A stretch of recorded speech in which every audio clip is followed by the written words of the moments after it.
comentarios sobre la historiografía. Porque hasta finales de los años 70 del siglo pasado, los debates sobre el federalismo en la historiografía latinoamericana sobre el siglo XIX fueron fuertes y generalizados. ¿Quiénes apoyaban al federalismo y por qué? Los historiadores que trabajaban sobre Colombia en particular pensaban que los federalistas tendían a ser liberales y en su mayoría comerciantes, porque eso era lo que pasaba en Colombia. Estos mismos tendían a ver a los centralistas como conservadores y por tanto en su mayoría terratenientes. Otros, especialmente los que trabajaban sobre México, consideraban que el debate entre federalistas y centralistas era más bien un problema de conflicto regional. Dentro de esta perspectiva, las élites más asociadas a los centros del poder colonial tendían a ser centralistas, mientras que las élites periféricas tenían la tendencia a convertirse en federalistas en la disputa por el poder. Pero con el surgimiento de la historia social y de la llamada nueva historia cultural de las décadas de 1980 y 1990, que fue la época en que yo además me formé como historiadora después de haber terminado el doctorado, el tema del federalismo como problemática política dejó de suscitar tanto interés. Una discusión que se había centrado en la política de las élites y sus fisuras internas, de repente pareció tener menos importancia al buscar los historiadores nuevas fuentes y experimentar con nuevas metodologías, en su afán de tener acceso a la historia desde abajo, desde los grupos subordinados. Y en los años 90 también evocar las voces subalternas. En tal contexto, ¿vale la pena resucitar una discusión del federalismo ahora? En la segunda mitad del siglo, en la segunda década, no nos vamos a apurar demasiado, en la segunda década del siglo XXI, ¿se puede regresar al tema del federalismo sin replicar este tipo de historia elitista, ya supuestamente superada en la historiografía? Lo que propongo aquí es que no tenemos que replicar los análisis anteriores limitados a las clases dominantes para comprender de otra manera lo que fue el federalismo. Al cambiar de perspectiva y forma de análisis, es posible repensar la importancia del federalismo en otro contexto histórico y político, e incluir a países como Chile, donde los conflictos sobre el tema tomaron un derrotero bastante distinto a otras partes del hemisferio, por razones que consideraremos a continuación. Propongo usar una metodología Foucaultiana, en el sentido de combinar la arqueología con la genealogía. Arqueología en el sentido de excavar las relaciones y los conflictos históricos inesperados y poco conocidos, en su mayoría sepultados por los efectos del poder. Y genealogía en el sentido de rearticular lo que encuentro para elaborar un nuevo argumento y preguntas frescas sobre el tema que estamos investigando.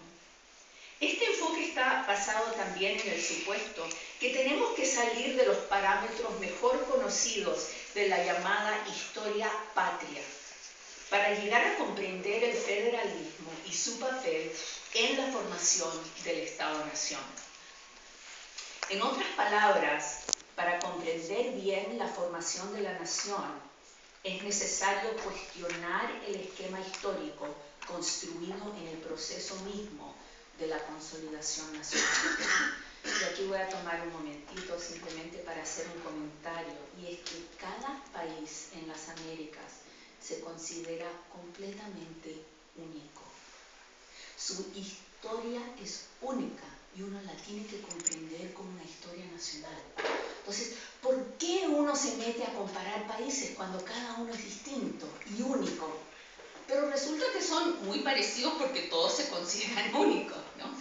Entonces yo creo que es bien importante excavar ese discurso de lo único de cada país.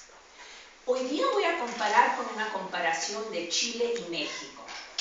Después amplío el lente conceptual para considerar los eventos chilenos en relación a los conflictos argentinos sobre el federalismo en las décadas de 1850 y 1860. Y finalmente, siguiendo la definición Foucaultiana de genealogía, repienso los casos argentino y chileno dentro de una reflexión más amplia sobre el significado del centralismo y del federalismo en un contexto latinoamericano, pero especialmente estos dos países. Al comparar Chile y México, para comenzar, vale la pena recordar que si en México la importancia recurrente de los pueblos y los ejércitos campesinos e indígenas en los procesos de cambio político ha dado al federalismo un papel importante en la política e historiografía nacionales, en Chile la misma presencia del federalismo ha sido negada. En gran parte porque el modelo de centralización, al dominar la política nacional en casi toda la República, también ha dominado la historiografía. Como resultado, sin embargo, en Chile ha sido necesario negar la importancia histórica de dos guerras civiles federalistas en 1851 y 1859, en que el país entró en crisis política y militar de forma significativa. Aún así, debo reconocer los trabajos de 3 colegas chilenos y 1 norteamericano, que son una excepción a esta regla, y que me han dado luces a cómo formular mi perspectiva. Y estos colegas son Arturo Leiva, María Angélica Illanes y Esteban Valenzuela en Chile, y desde Estados Unidos, Maurice Zeitlin. Comienzo con México, donde la derrota de los imperios nativos y la reconstitución de los pueblos indígenas sujetos ya a un poder colonial generó una nueva forma de comunidad indígena en la interacción entre las formas de cultura, sociedad y gobierno preexistentes y las necesidades de cristianización y de extracción de recursos y de fuerza de trabajo del Estado colonial. Las variaciones en este proceso entre regiones, culturas y sociedades indígenas, ya diferenciadas internamente por edad, género y acceso a recursos, eran, por supuesto, enormes.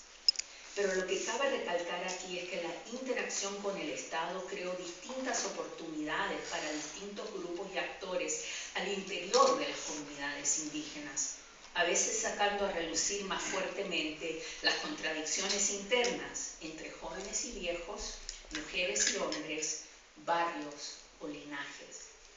Hay sugerentes indicios de que los distintos momentos de cambio político, no solo en la colonia, sino que también en el primer siglo de la época postcolonial, abrieron y reabrieron las mismas grietas de poder en las sociedades indígenas, aunque cada vez de forma distinta. El desafío de los jóvenes hacia la gerontocracia de los ancianos en los sistemas comunales y el enfrentamiento entre barrios, linajes o capas sociales por el acaparamiento de recursos y del poder político serán los 2 hitos del conflicto local en las comunidades indígenas a lo largo de la historia de México. En Chile, la situación es muy distinta, porque el Estado colonial español, como bien sabemos, nunca logró derrotar al pueblo mapuche. Hasta finales del siglo XIX, por tanto, la sociedad era una sociedad de guerra. Pero a la mitad del siglo, lo importante para nuestros propósitos aquí es que los conflictos entre el pueblo mapuche y el emergente Estado Nacional chileno se daban todavía entre poderes que se consideraban autónomos.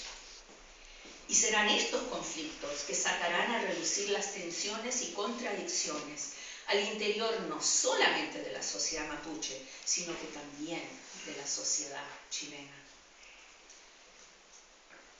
Estas 2 sociedades indígenas, la mexicana y la mapuche, que habían forjado adaptaciones tan distintas frente al poder colonial, terminaron enfrentando un momento paralelo de crisis y de cambio en la década de 1850, porque en los 2 lugares se dan guerras civiles. Y en los dos países, las guerras civiles tienen un trasfondo de debate político sobre la organización del poder y las estrategias económicas de desarrollo. Entonces, en México y en Chile, en los dos países también, se dan conflictos armados entre sectores de las clases dominantes. Y estos conflictos armados son organizados regionalmente, diferentes regiones luchando entre sí. En las dos sociedades indígenas, mapuche y mexicana, el intento de abrirse espacio entre estas facciones tomó un carácter distinto que tiene relación con sus historias anteriores. Voy a hablar brevemente sobre México y después voy a dedicar más tiempo al caso chileno. En México, un federalismo indígena emergió en las negociaciones entre las comunidades o pueblos organizados localmente y el emergente Estado liberal. En mi trabajo sobre la Revolución Liberal de 1855 y la intervención francesa de la siguiente década, exploro cómo en las comunidades de la Sierra Norte de Puebla, las guardias nacionales de la región que pelearon a favor de los liberales estaban conformadas en su mayoría por los jóvenes de las comunidades, quienes usaron su nueva influencia con el emergente Estado liberal para negociar una nueva correlación de fuerzas dentro de sus pueblos. En este momento de crisis y transición política, los jóvenes y menos poderosos utilizaron su presencia militar y sus capacidades de negociación con la sociedad global para desafiar la gerontocracia de los ancianos y principales en sus propias comunidades. En Chile, por otro lado, una coalición de linajes mapuche, bajo el liderazgo del toqui Manín Bueno, buscó una coalición con los generales federalistas, el chileno José María de la Cruz y el argentino Justo José de Urquiza, que le permitiera consolidar la autonomía mapuche dentro de una confederación política más amplia y descentralizada. En el momento de fluidez política, entre 1850 y 1860, un proyecto así no era descabellado. Después de la derrota de Juan Manuel de Rosas y Caseros en 1852, Justo José de Urquiza había unificado a todas las provincias, con excepción de Buenos Aires, por razones que exploraré en un ratito, pero había unificado todas las provincias en la Confederación Argentina, pactando la paz con Calfucurá, el gran cacique mapuche de Salinas Grandes. Manín se consideraba parte de esta alianza, como lo comprueba una carta personal que le mandó a Urquiza en 1860. Al mismo tiempo, entre 1851 y 1859, grupos regionalistas y federalistas se sublevaron 2 veces en contra del gobierno centralista chileno de Manuel Montt. Como le explica claramente al presidente Montt en una carta enviada en septiembre de 1860, Manín vio aquí una oportunidad para cambiar la correlación de fuerzas. Él y sus aliados habían esperado 8 años entre las dos guerras civiles para que una victoria federalista bajo el general amigo José María de la Cruz creara la oportunidad de reivindicar su territorio. Me gustaría señalar 2 aspectos que a nivel comparativo nos ayudan a comprender ambos procesos en más detalle. El primero es que tanto en México como en Chile, la consolidación del sistema político nacional se dio a través de la represión de las movilizaciones indígenas, algo que marcó fuertemente las prácticas políticas de cada Estado-nación. El segundo aspecto es que las interacciones entre las visiones indígenas y las necesidades de consolidación del poder central construyeron en cada caso conceptos y prácticas muy distintas de lo que iba a constituir el federalismo, no solo en lo que quedaba del siglo XIX, pero también para el siglo XX. En México, las guerras civiles e internacionales que culminaron en la consolidación del porfiriato, en la dictadura de Porfirio Díaz en las últimas 2 décadas del siglo XIX, se pelearon con el apoyo de las comunidades movilizadas. Al interior de estas comunidades, los grupos fuera del poder no pudieron acceder al centro, que no podían acceder al centro del sistema comunal, usaron las nuevas instituciones e ideologías del liberalismo decimonónico para formular otras alternativas, articulándose a las versiones más radicales de este liberalismo popular, desde la época de la Constitución de Cádiz de 1812 hasta las revoluciones liberales de Ayutla de 1855 y de la Noria de 1876. Estos grupos intentaron crear una opción de autonomía multiétnica e igualitaria, dentro de la cual lo indígena tendría una posición respetada de igual a igual. Que esto no llegaría a darse dentro del mundo postcolonial decimonónico no debe sorprendernos. Al mismo tiempo, sin embargo, la dinámica compleja y contradictoria entre la movilización y la desmovilización, formulada una y otra vez por el Estado Nacional mexicano a través de una alianza con los jefes militares de las comunidades, crearía una práctica ya a largo plazo de negociación y mediación populista. Esta misma práctica populista, al ser utilizada también para la reconsolidación del poder central, desembocaría en repetidas reconstrucciones del caciquismo a nivel local, algo que nos ayuda a comprender adicionalmente las complejidades de los movimientos regionales durante y después de la Revolución de 1910. En el caso chileno, el 20 de abril de 1862, llegó una delegación de caciques mapuche a Santiago a entrevistarse con el presidente José Joaquín Pérez, encabezada por Bernardino Pradel, vecino de Chillán y amnistiado hacía poco por su participación en las guerras civiles de 1851 y 1859. Esta delegación estaba compuesta, más allá de Pradel y 5 acompañantes, de 13 loncos mapuche, que entre sí estaban facultados para representar, más allá de sus propios linajes, a un total de 56 loncos adicionales con sus respectivos parentescos. Entre estas familias se encontraban los llamados abajinos y los llamados arribanos. Sabemos que los abajinos, bajo el liderazgo de Fermín Melín, por muchos años habían pensado que la mejor estrategia de sobrevivencia pasaba por la negociación con el Estado chileno, mientras que, como también sabemos, los arribanos, bajo el liderazgo de Mañín, hasta su muerte a finales de 1860, habían defendido su autonomía con las armas en la mano. La delegación en sí, su llegada a Santiago y su entrevista con el presidente eran todos hechos sin precedentes en la historia republicana chilena. Hasta ese momento, y con una sola excepción en 1772, que era todavía durante el periodo colonial, los parlamentos no se habían dado en Santiago. Que una representación tan grande de linajes mapuche hubiera aceptado viajar hasta la capital significaba desde ya una posición bastante diferente frente al poder central.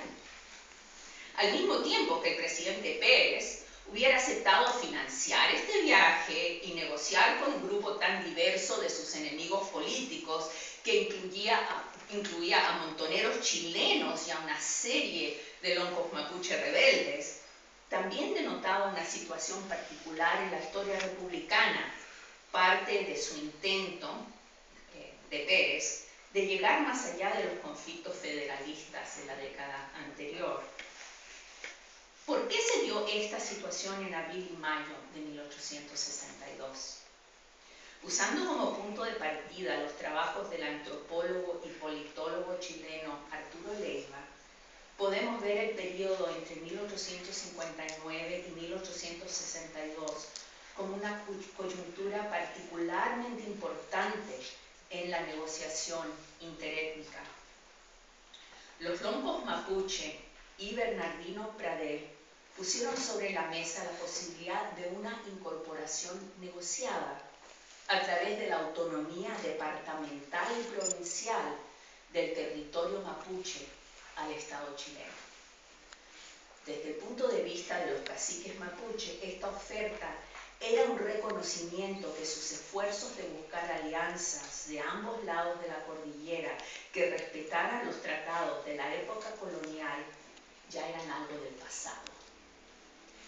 Hasta la muerte a finales de 1860 del gran Toqui Maningüeno, aliado cercano del cacique de Salinas Grandes, Calfucurá, los arribanos habían buscado una coalición, como ya he mencionado, con el general chileno José de la Cruz y el argentino Justo José de Urquiza.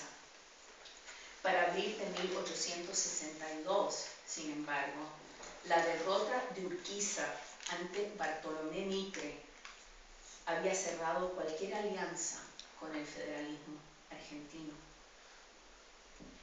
En una reunión preparatoria que celebró a solas con el presidente Pérez el 24 de abril, Pradell adelantó las 4 condiciones más puntuales que formaban parte de la agenda de la delegación mapuche y que serían discutidas a fondo en la reunión formal del 2 de mayo.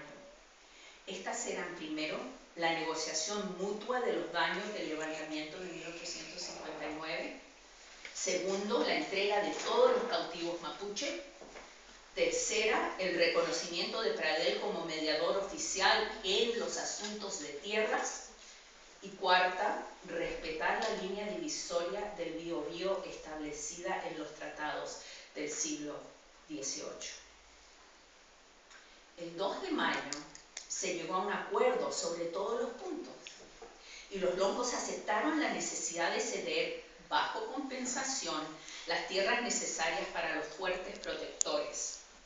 El presidente prometió que viajaría a Los Ángeles en la primavera para firmar los acuerdos, pero como sabemos muy bien, esta promesa nunca se hizo efectiva. Al contrario, en el mes de noviembre, el general Cornelio Saavedra, bajo las órdenes del presidente Pérez, comenzó sus preparaciones para ocupar la Araucanía. Ahora más que nunca, el presidente Pérez escribía al general Cruz en ese mismo mes: conviene en mi concepto realizar la unidad de la República en conformidad con los límites territoriales que la Constitución le asigna. Final de la cita. El fracaso de la reunión de mayo de 1862 estaba, por tanto, sobredeterminado. Pero vale la pena detenernos una vez más en cuáles visiones y posiciones estaban allí representadas. Comencemos con las metas políticas que trajeron los loncos mapuche a la mesa. Si hasta la muerte de Mañén se había nutrido una visión de federación con chilenos y argentinos, recordemos que para abril de 1862 la derrota de Urquiza había dejado solamente la posibilidad de una negociación con las nuevas coaliciones políticas chilenas. Reducida posibilidad, pero por lo mismo más urgente, puesto que era la única que ofrecía quizá una incorporación negociada al Estado chileno. Y todos los miembros de la delegación veían además al general Cruz como su aliado, algo que no resultó efectivo. En el contexto de los eventos de 1862, Cruz había servido de mediador entre el gobierno central y la alianza de su cuñado Bernardino Pradell con los arribanos, haciéndole llegar al Ejecutivo una carta de Quilapán, hijo de Mañén, sobre los deseos de negociar la paz. Pero al mismo tiempo, y justo en el momento en que se daban las negociaciones con los caciques en Santiago, Cruz le mandó a Pérez una carta comentando el plan del coronel Pedro Godoy para el avance de la línea de la frontera. No sorprende al leer esta carta que posteriormente Cruz le pidiera a Pérez no publicarla, puesto que ponía al descubierto que su idea de fondo era usar el primer avance sobre la frontera, y cito, como base de operaciones bajo que debe apoyarse después la ocupación y dominación de todo el territorio de la Araucanía. Final de la cita. Arturo Leyva ha comentado extensamente esta carta en sus trabajos, anotando que ella demuestra claramente que Cruz estaba de acuerdo con los otros militares de la época en la cuestión mapuche y que por tanto mantenía secretamente actitudes muy distintas a las que le imputaban sus aliados mapuche. Pero si nos detenemos un poco más sobre este documento, encontramos ciertos matices que, sin contradecir el punto principal, nos ayudan a comprender más a fondo a Cruz como mediador. A lo largo de la carta, Cruz demuestra irritación frente a la ignorancia de los otros militares que tratan los asuntos de la frontera.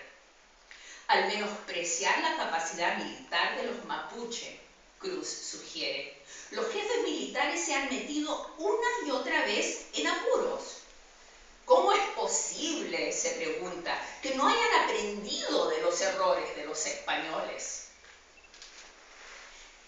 Es esta falta de eficiencia y de memoria histórica militares la que más le inspira a escribir su comentario.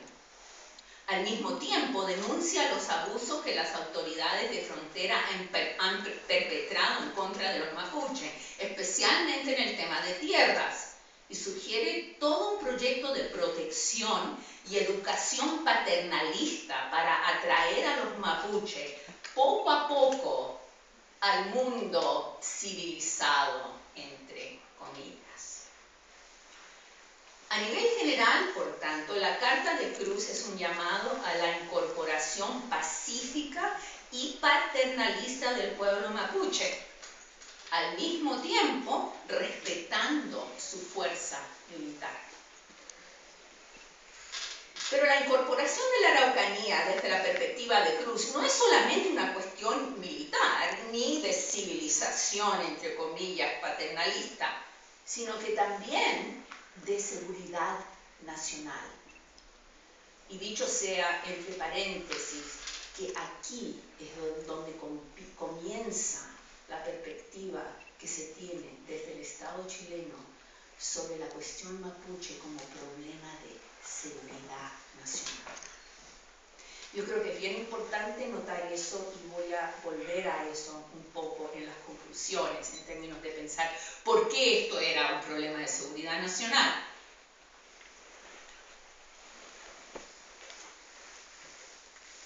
Ok, entonces, para citar a Cruz en su carta. El sur de Chile, escribe, para cualesquiera de las naciones manufactureras de Europa, sería un bocado que no dejaría de tomarlo en la primera oportunidad que se le presentase, por caro que le costase. Final de la cita. Es por esto que, entre otras cosas, Cruz también se opone a la creación de colonias alemanas al sur de Valdivia, porque sería otra forma de dejar a los europeos entrar, ¿no? Esa es la mentalidad de él. En parte, Cruz está respondiendo a un tema que había sugerido Pérez en febrero de 1862. Refiriéndose de paso a un previo incidente en la costa atlántica de Nicaragua, en que los indígenas misquitos habían coronado su propio rey. Pérez lo había comparado al caso local del francés Aurélie Antoine. Él, entre comillas, aquí cito la carta de Pérez, el tal rey intitulado Antonio I, que sometido al juez alega en su defensa que el presidente de la República nada tiene que ver con los araucanos, son de todo punto independientes y, por lo tanto, aptos para confiar a quien ellos quieran la dirección de sus propios negocios. Final de la cita. Pero Cruz escribía a finales de abril de 1862, cuando a Chile ya habría llegado la noticia de la intervención francesa en México, que había comenzado en enero del mismo año. Por tanto, Cruz tenía motivos todavía más concretos para temer las pretensiones expansionistas de Francia en el hemisferio americano. Cruz considera además un peligro para Chile que desde su llegada en 1858, Aurélie Antoine había recibido cálida acogida, especialmente de parte de Mañín y Calfucurá. Y aquí cito otra parte relativamente cortita de la carta de Cruz. Si se atiende a la conducta observada por el general Urquiza, con atención de la cuestión de Buenos Aires, si uno se fija en la protección decidida que el ministro francés le prestó en ella, si se retrotrae la consideración a las relaciones que don Juan Manuel de Rosas sostuvo con los bandidos Pincheira y al empeño que Urquiza tomó desde el año 50 en mantener continuas relaciones con Mañín, son efectos de algún plan preparado contra Chile, y que informado de lo decidido que era este cacique por la causa del rey de España, como que fue el último que dejó las armas de la mano en su sostén, han querido explotar esta circunstancia para sostenerlo de su parte, alimentándolo con la idea de la reaparición de este rey y ofertas de auxilio que se hacían. Final de la cita. ¿Habría comprendido Cruz al escribir su carta secreta al presidente Pérez la nueva correlación de fuerzas que se había dado en la Argentina con la victoria de Bartolomé Mitre? Podemos suponer que ya sabía de la derrota de Urquiza, y si los longos mapuches se habían dado cuenta de la situación, que claramente sí se habían dado cuenta, Cruz también habría tenido la misma oportunidad para reflexionar. Sabemos adicionalmente que Cruz sí apoyó, aunque fuera solamente desde las sombras, la meta a largo plazo del Estado chileno de establecer la hegemonía efectiva sobre todo lo que consideraba el territorio chileno. Entonces, ¿por qué no apoyar, como lo estaba haciendo Bernardino Pradel, que ya dije era su cuñado adicionalmente, un proyecto de incorporación de la Araucanía que incluyera la autonomía regional? Si uno lo piensa desde un punto de vista federalista, a mí me parece que es una opción bastante razonable, ¿no? La seguridad nacional, muy bien, pero entonces, ¿cómo aseguramos la seguridad nacional? Incorporando bajo condiciones que ellos aceptan al pueblo mapuche, a los diferentes sectores del pueblo mapuche. Y eso era la visión de Pradel hasta cierto punto. Pero Cruz no fue ahí. ¿Y por qué no? Si reflexionamos sobre el contenido de su carta secreta y especialmente la visión que emerge de ella sobre la necesidad de incorporar a los mapuche a la, entre comillas, civilización, queda claro que el proyecto paternalista de Cruz no permitía una consideración de la estrategia política mapuche como algo elaborado estratégicamente por un poder autónomo. Y él solo podía mirarlo dentro de los parámetros de lo que él consideraba la seguridad nacional. En efecto, la seguridad y el interés nacionales eran para Cruz equivalentes al proyecto de consolidación elaborado desde Santiago. En tal contexto, Cruz, aunque fuera regionalista, no podía ser un federalista hasta las últimas consecuencias. Y esto era porque no podía ver las estrategias mapuche por su misma independencia como otra cosa que una traición al proyecto nacional. Si pensamos la situación de los dos lados de la cordillera, como hicieron también los longos mapuche, y en ese sentido espero que quede claro que yo creo que los que veían mejor la situación política en ese momento y las alternativas eran los longos mapuche. Ellos tenían la visión más amplia.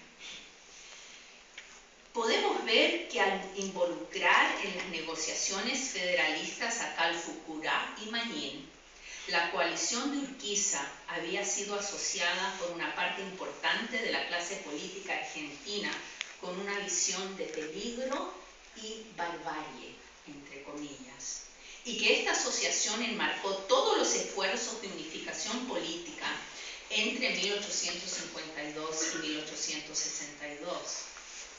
En su carta de Yungay de 1852, Domingo Faustino Sarmiento se dirigía a Urquiza como señor general de Entre Ríos, no como el presidente de la República.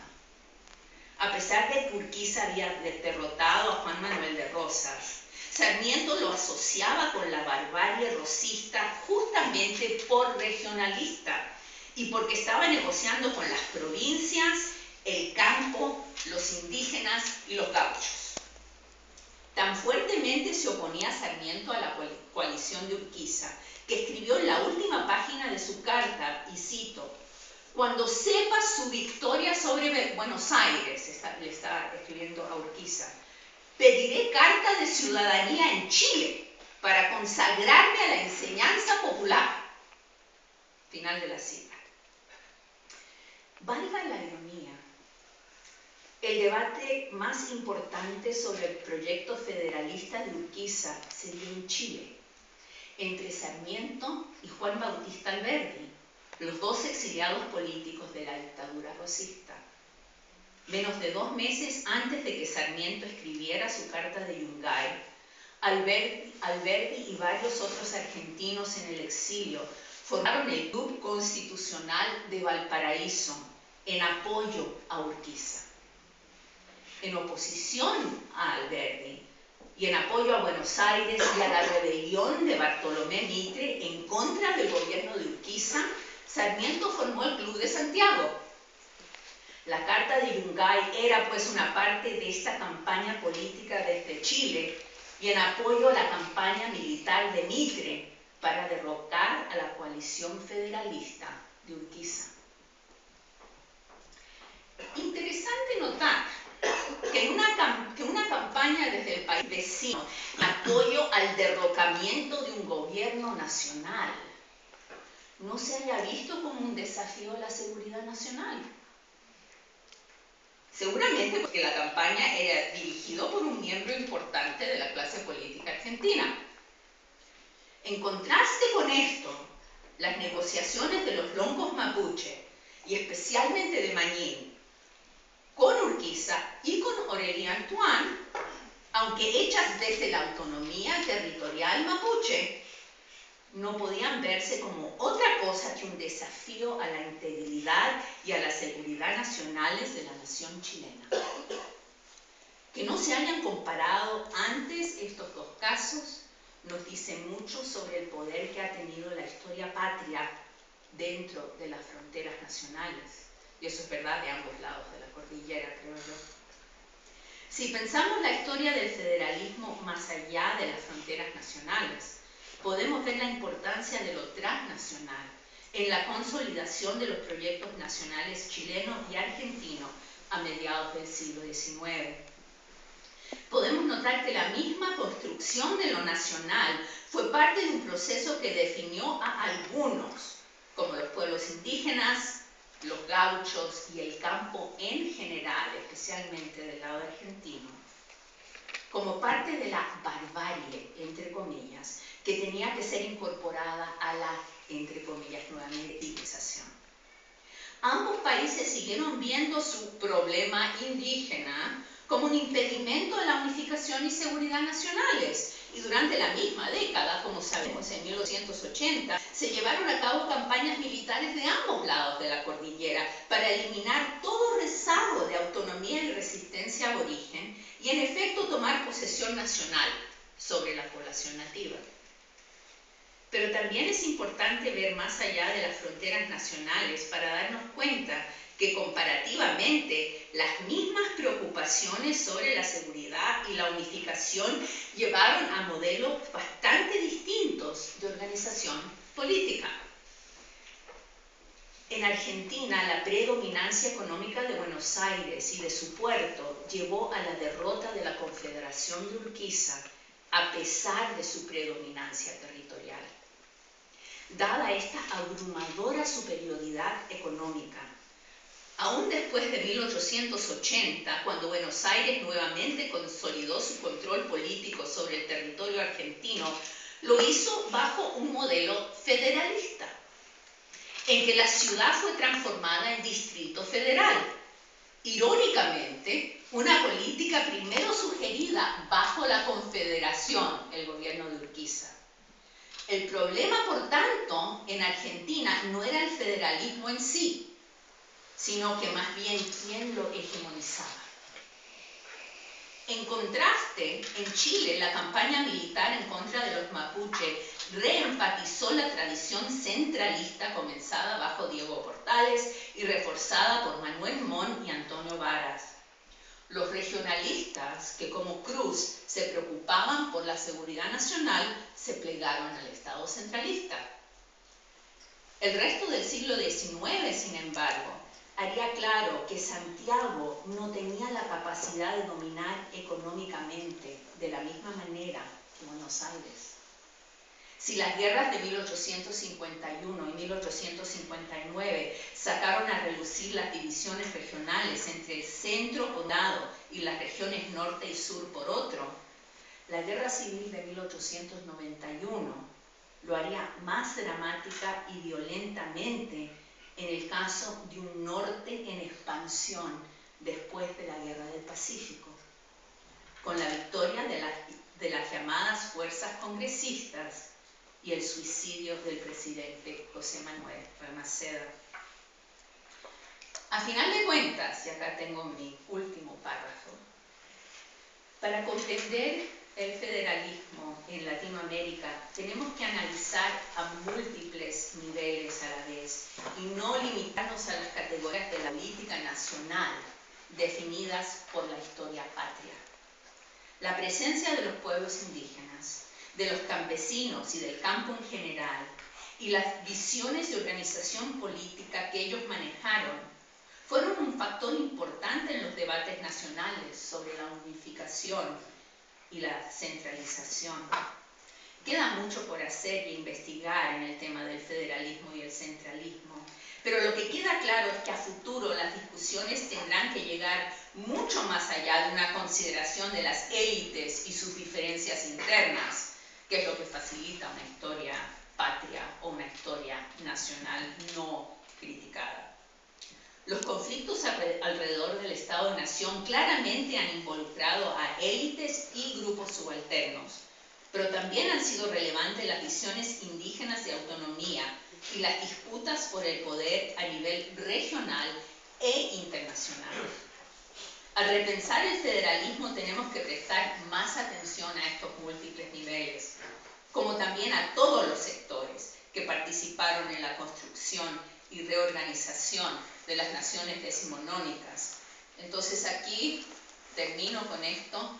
Lo que estoy proponiendo realmente es una fusión contradictoria y conflictiva entre una historia de las élites y una historia subalterna, que nos lleva realmente a repensar cómo se han formado las naciones en todo el hemisferio. Un poco ambicioso, pero como estoy comenzando todavía no le tengo miedo. Muchas gracias.